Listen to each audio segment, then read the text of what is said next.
소방행정법과 우리 정책론을 듣는 분들에게 공통적으로 말씀을 드릴 사항이 있더라고요. 이제 여러분 중간고사까지 다 보셨고, 우리가 지금 이 수업은 그 두 가지가 동시에 진행되는 거잖아요. 그러니까 기존에 우리가 동영상으로 했던 교재를 중심으로 동영상 강의는 그 종강할 때까지 계속 이어지는 거고요. 진도가 약간 빠를 수 있습니다. 이어지는 거고요. 그 다음에 실제 강의를 이제 하려고 하는데, 이게 아무래도 그러니까 통합해서 제가 시간을 좀 오래 강의를 하고 싶었는데 그게 안 된다고 해가지고 결국은 분반 수업을 이제 45분씩 잘라서 수업을 해야 되는데, 그렇게 한다고 하면 이제 제가 또 그 오프라인 실제 강의실에서 얘기를 못 드리는 거를 결국은 온라인으로 다시 좀 가져와서 좀 얘기를 해야 되거든요. 그 중에 하나가 바로 오늘 지금 이 영상입니다. 일단 행정법이나 소방행정법이나 소방정책론이 이게 다른 것 같지만 다르질 않아요. 왜냐면은 우리나라는 100% 법치국가, 법치주의를 지금 표방하고 있는 국가죠. 모든 정책이나 행정은, 그리고 정책을 추진하는 공무원과 행정을 담당하는 공무원은 법률에 근거해야만 해요. 이거는 그 법을 어기거나 법을 무시하고 할 수 있는 정책과 행정은 없습니다. 만약에 있다고 하면 위법, 불법, 탈법의 영역에 들어가기 때문에 공무원 신분이라면 굉장히 강한 처벌을 받아요. 민사, 형사상 강한 처벌을 받습니다. 그래서 소방정책론을 배우시는 분들도 항상 머릿속에 이 수업은 법을 다루지 않았을 뿐이지 합법성이 밑바탕에 깔려 있구나를 생각하셔야 되고, 소방행정법을 배우시는 분들은 이게 법이 아니라 이걸 근거로 행정을 하고 정책을 추진한다고 생각을 하셔야 이게 이해가 돼요. 근데 행정법이니까 법을 배우는 거구나. 물론 맞죠. 맞는데 그게 곧 정책으로 바뀔 수 있다. 특히 소방은 신속성, 좀 이따 얘기하겠지만 현장성이 강하기 때문에, 신속과 현장성이 강하기 때문에 법이 곧 실전이 돼요. 그러니까 흔히 말해서 이거 법은 그냥 문서에만 있는 거네, 이게 아니라 실전으로 바로 전환이 되는 것들이 많고요. 정책도 마찬가지죠. 소방정책은 소방 방제에 관련된 정책은 그 자체가 그냥 법인 경우도 있어요. 자, 불을 꺼라. 저기 간단하잖아요. 불을 꺼라. 법이잖아요. 불을 끄는 거, 이거 소화, 불을 끄는 정책이라고 하잖아요. 굳이 말을 한다고 하면은 법이잖아요. 그래서 이 소방 관련한 분야는 정책과 행정과 법이 사실은 굉장히 같다고 보시면 돼요. 그래서 어떻게 듣든지 간에 개념을 좀 이해를 하고 계시면 되는 거고요. 두 번째가, 이 소방은 경찰도 마찬가지고요. 크게 나누면 예방과 집행이요. 예방. 자, 범죄를 예방하자. 자, 그 다음에 화재를 예방하자. 예방 정책이고요. 또 하나가 집행. 자, 예방을 하려고 하는데 만약에 안 됐다. 불이 났다. 그건 예방의 단계가 이미 넘어간 거죠. 그건 어떻게 돼요? 불이 났기 때문에 진화를 해야 되죠. 자, 또한 가스가 누출됐다. 자, 누출되지 않도록 예방을 했는데 어쩌다가 사고가 났어요. 그러면은 진화를 해야 되죠. 가스도 희석을 하든지 뭐 하든지 진압을 해야 될 거 아닙니까? 자, 그리고 산사태가 발생했다. 산사태를 막기 위해서 우리가 이제 그 고속도로 같은 데 가다 보면 이렇게 콘크리트 해가지고 이렇게 사방공사라 그러죠. 사방공사를 해놨는데 전국을 다 그렇게 할 수는 없잖아요. 자, 산사태가 발생했다. 그러면 어떻게 해야 되지? 자, 흙을 치워야 된다. 사상자가 있으면 사상자를 이제 후송해야 된다. 이런 것들이요. 그래서 소방은 예방과 집행으로 크게 두 가지로 탁 나누면 이게 이해하기가 쉬워요. 자, 우리가 지금 이 수업은 소방행정법, 소방정책론으로 되어 있지만 사실 이 전공으로 봤을 때는 소방방재거든요. 소방도 있지만 방재가 굉장히 중요한 분야예요. 방재는 범위가 더 넓어요. 어떤 거냐? 방재라고 한다면 우리 민방위 대원이라는 단어는 들어보셨을 거예요. 민방위까지도 이게 방재의 영역이에요. 자, 산사태가 발생하고 홍수가 발생하고 태풍 피해가 심하고 강풍 피해가 있다. 그리고 눈이 내려서 폭설이 쌓여서 눈을 치워야 된다. 자, 우박 같은 게 또 큰 피해가 있을 수가 있죠. 만약에 비닐하우스라 그러면 우박이 내리면 이게 답이 안 나오잖아요. 이 더 넓게 얘기하면 풍수해 전체가 방제의 영역이잖아요. 그 다음에 제가 지난번에 한 번인가 언급드렸을 거예요. 만약에 소나무에 뭐 벌레가 이제 생긴다, 뭐 우리 나무를 다 죽이는 어떤 그 병이 돈다, 그 다음에 동물, 뭐 아프리카 돼지 열병처럼 구제역, 뭐 생각할 수가 없죠. 소나 돼지에게 치명적인 전염을 일으키는 어떤 병이 돈다. 답이 없잖아요. 그게 이제 방제의 영역이거든요.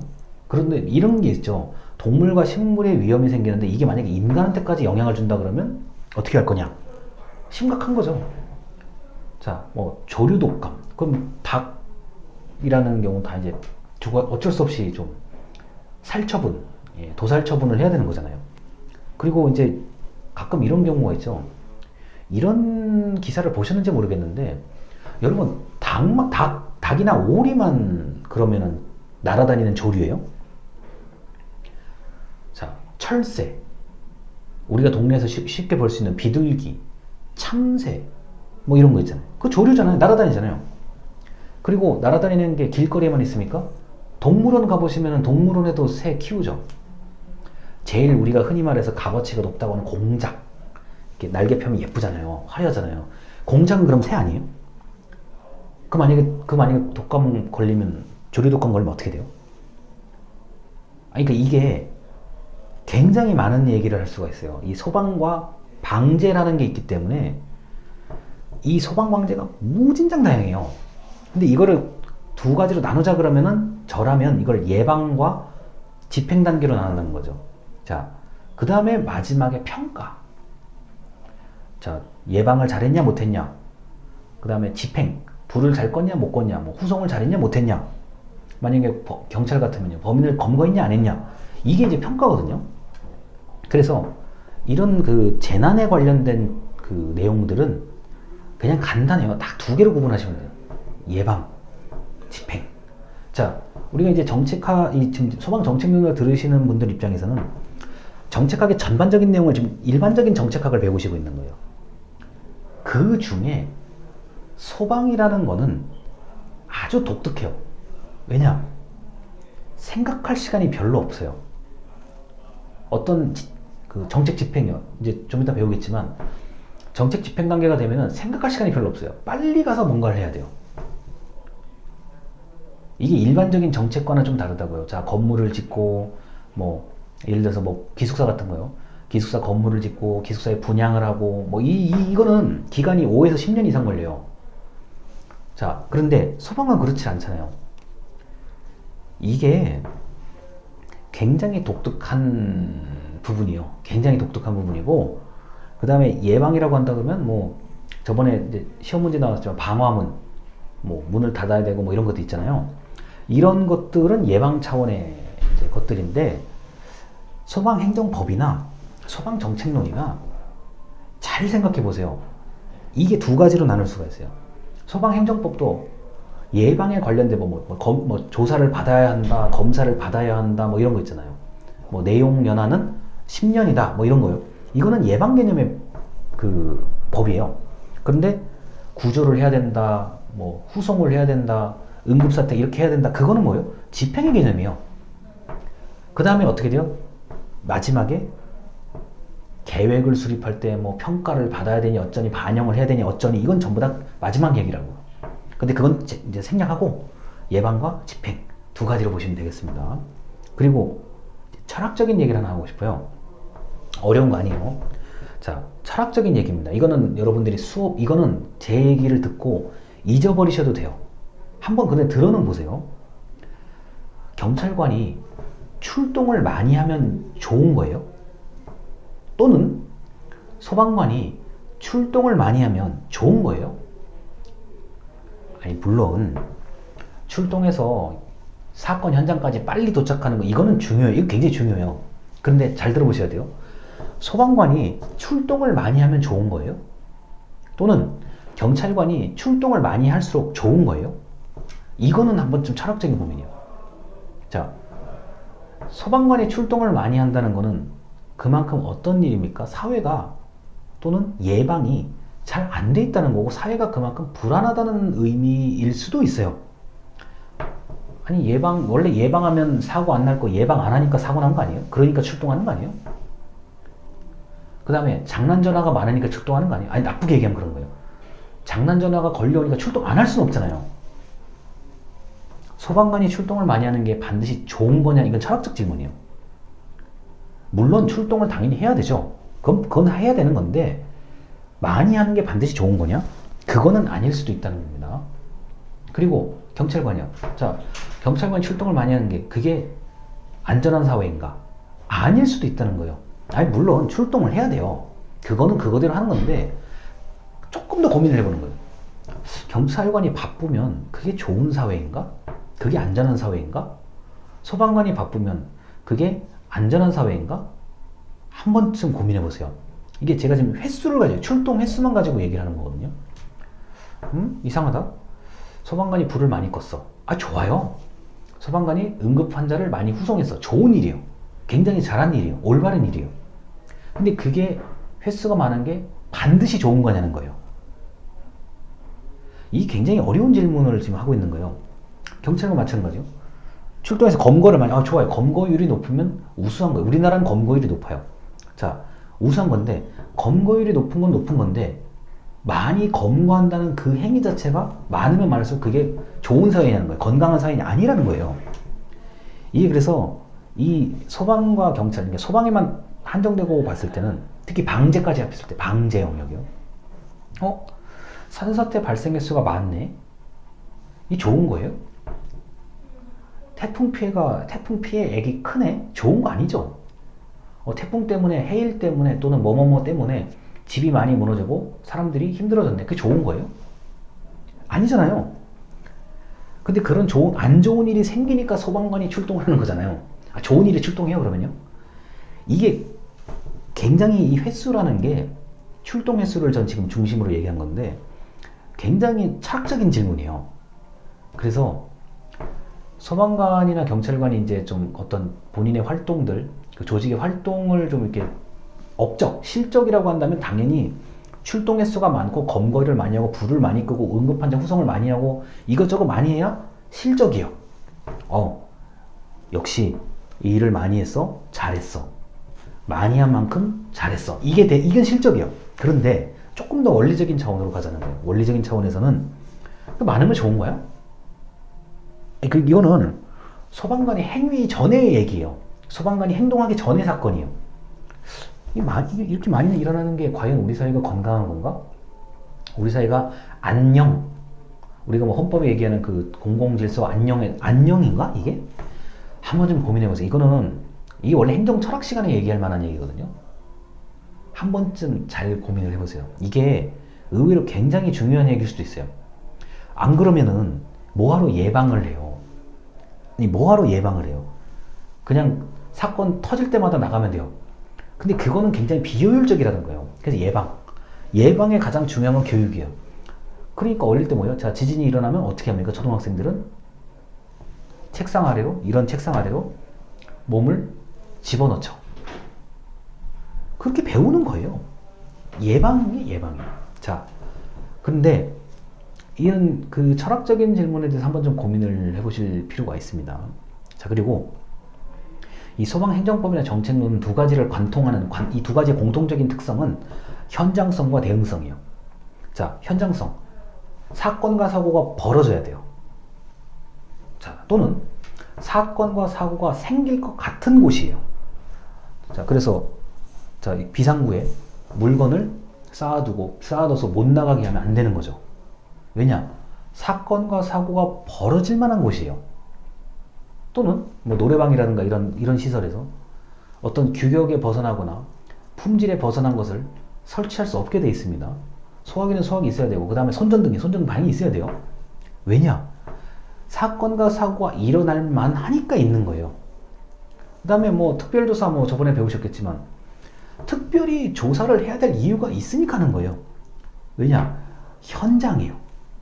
책상에 앉아서 이거를 보는데 분명히 한계가 있는 것들이요. 이건 어떻게 보면 철학이 아니라 완전한 그 생활이에요. 응? 여기 보니까 도로가 움푹 파여서 요새 싱크홀이라 그러지? 이렇게 도로 이게 훅 내려가는 거야. 현장이잖아요. 아니, 얼마나 이게 당황하겠어요. 자동차나 가고 있다가 사람이 걸어가는데 갑자기 땅이 꺼졌어요. 이거 굉장히 황당한 일이거든요. 현장성이잖아요. 제가 그리고 여러분들 이제 비행기를 타고 가르치러 갔다가 가르치고 오는데, 항공사고는 일단 사고 터지면 거의 전멸이에요. 비행기라는 현장이잖아요. 초고속으로 매우 많은 사람을 한꺼번에 탈출이 사실상 불가능한 뭐 이런 거잖아요. 그 다음에 승객들이 아무리 잘해도 아무 소용이 없어요. 왜냐? 항공기는 어차피 운항을 하시는 기장님들이 하는 거예요. 그러니까 기장님과 부기장님 두 분이 이제 그 다음에 이제 승무원 아무리 많았을 때 10명 10명 정도의 관계인이 뭔가를 할 수 있는 장소예요. 승객이 아무리 어쩌고저쩌고 해도 뭐 직업이 좋고 돈이 있건 돈이 없건 상관이 없어요. 비행기는 동시추정이에요. 비행기는 동시추정이에요. 그러니까 만약 비행기 사고가 돌아가셨다고 사망이라 그러면 동시추정으로 봐요. 현장성이 굉장히 강해요. 자, 이런 게 이제 특징이에요. 그다음 대응성. 대응성은 이거죠. 반응성이에요. 신고 접수받고 출동 시간. 내가 언제까지 5분 이내, 뭐 좀 먼 산간지방은 뭐 몇 분 이내, 이런 식으로 신속성의 개념이죠. 그 다음에 출동만 신속하게 해서 되는 게 아니라 초동 조치. 지금 앞에 사건이 벌어졌다. 그럼 어떻게 해야 될 것인가? 그 초동 조치를 빠르게 하기 위해서 제발 소방차 들어가는 데에는 제발 주차하지 마십시오. 이게 대응성 때문에 그런 거예요. 우리 행정학에서 말하는 가치, 행정학의 가치가 여러 가지가 있는데 뭐 민주성, 효율성 다 있는데 대응성이요. 반응성이라고도 얘기할 수 있습니다. 그 중에 신속. 초동조치 늦게 하면 망해요. 뭐 소방방재 다 필요 없고, 뭐 이건 경찰도 마찬가지고 초동조치 늦으면 꽝이에요. 아니, 여러분이 아파서 그러시면 안 되겠지만 응급실을 들어가요. 신속하게 응급처치를 하지 않으면 일단 살릴 수 있는 확률이 확 떨어지기 시작해요. 이 인체가 제가 예를 들어서 건강한 제가 난 건강할 때 내 몸을 하나 더 이렇게 띄어가지고 분신으로 만들어 놓고 냉장고에 보관하고 이게 아니잖아요. 공상과학 영화처럼요. 초반에 잘못하면 인체는, 그 다음 뇌는 산소 공급이 5분 정도 안 된다고 하면은 일단 뇌가 상하기 시작하죠. 우리 흔히 하는 말로 상하기 시작하죠. 뇌는 한번 상하면 복구가 불가능해요. 그러니까 이게 대응성은 굉장히 중요하다고요. 이 소방방재 쪽에서는요. 자, 그래서 현장성과 대응성을 아우르고 있는 그러면은 왜 이렇게 현장성이 중요하고 왜 이렇게 대응성이 중요합니까? 바로 생명과 재산 때문에 그래요. 국민의 생명과 재산의 보호를 위해서 뭐뭐뭐뭐뭐의 행정법과 소방정책이 이렇게 있는 겁니다. 자, 그래서 이렇게까지 이제 공통되는 우리 두 과목의 공통적인 특성을 제가 좀 설명을 드렸습니다. 일단 여기까지입니다. 감사합니다.